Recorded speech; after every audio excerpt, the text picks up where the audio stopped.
আমি এখন নেপালের তাপ্লেজুং ডিস্ট্রিক্টে মা পাথিপাড়া টেম্পলের রাস্তা দিয়ে আমি মন্দিরে যাচ্ছি।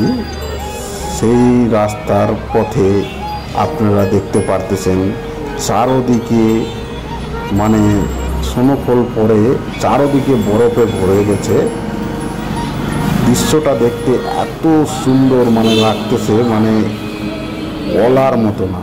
চারোদিকে বরফে বরফ, সাদা বরফের চাদর, মনে হয় যে মানে একটা স্বর্গে চলে এসেছে।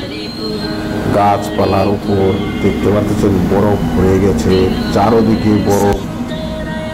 মানে দেখে এত আনন্দ, এত আনন্দ, এত খুশি, মানে সেটা আপনাদেরকে বলে বোঝাইতে পারবো না। আপনারাও দেখেন, দেখে একটু আনন্দময় নেন। যে দেখতেছেন এই যে এটা হলো বিশ্রাম ঘর, বিশ্রাম ঘরের উপরে দেখেন বরফের চাদর জমে গেছে। আর এদিকে গাছপালাগুলো তো একদম পাথরের উপর, চারোদিকেই মানে বরফে বরফ, বরফে বরফ, বরফে বরফ। কি সুন্দর একটা দৃশ্য, মানে কি বলবেন। আর এখানটা হাঁটতে গেলেও মানে স্লিপ কাটে যায়, তার জন্য যদি দেখছেন জুতার মধ্যে আমাদেরকে জুতার উপরে মানে মোজা লাগাইতে হয়েছে, যেন আমরা স্লিপ না হয়ে পড়ি, নাহলে হাঁটাই যাচ্ছে না।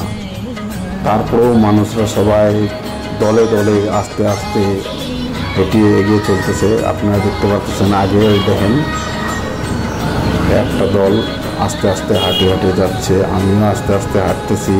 আর চারদিকের দৃশ্য ক্যামেরায় বন্ধ করতেছি, যেন এটা একটি মানে এত সুন্দর দৃশ্য, এটাকে ক্যামেরা বন্দি না করলেও হয় না।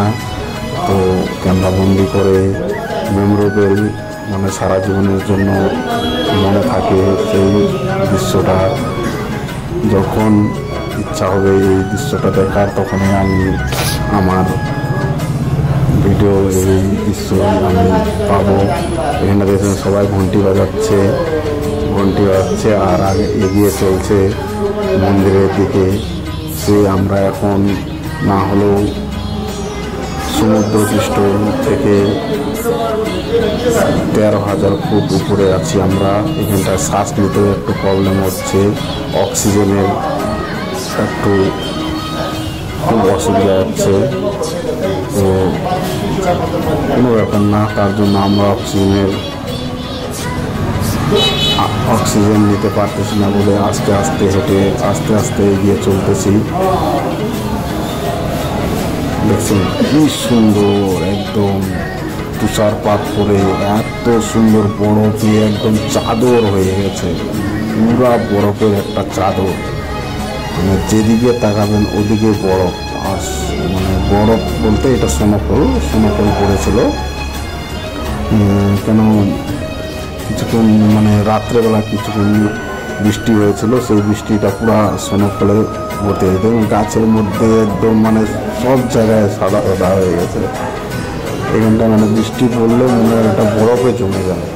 এটা মানে একটু উঁচু জায়গা, পাশে কাঞ্চনজঙ্ঘার পাশাপাশি একদম আমরা এসে গেছি। খুব আনন্দ, আস্তে আস্তে ধীরে ধীরে এগিয়ে চলছি, সবাই আস্তে আস্তে এগিয়ে চলতেছি।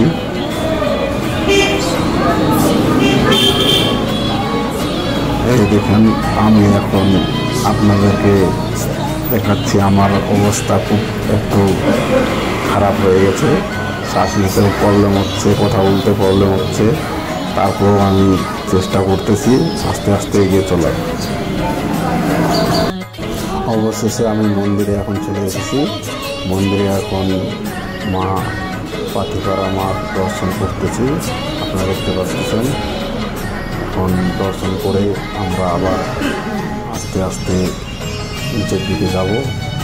তো এখানটাও অনেক শরণার্থী দর্শকগুলো সবাই চলে এসেছে, সবাই সবার মতো পুজো দিচ্ছে। দেখুন আমিও পুজো দিচ্ছি, আমি মন্দিরে চারিদিকে ঘুরতেছি আর একটু ভিডিও করতেছি। একদম বরফের চাদর হয়ে গেছে, আপনারা দেখতে পাচ্ছেন। চারোদিকে বরফে বরফ। জয় মা পাথিকরা, জয় মা পাথিকরা, জয় মা পাথিকরা।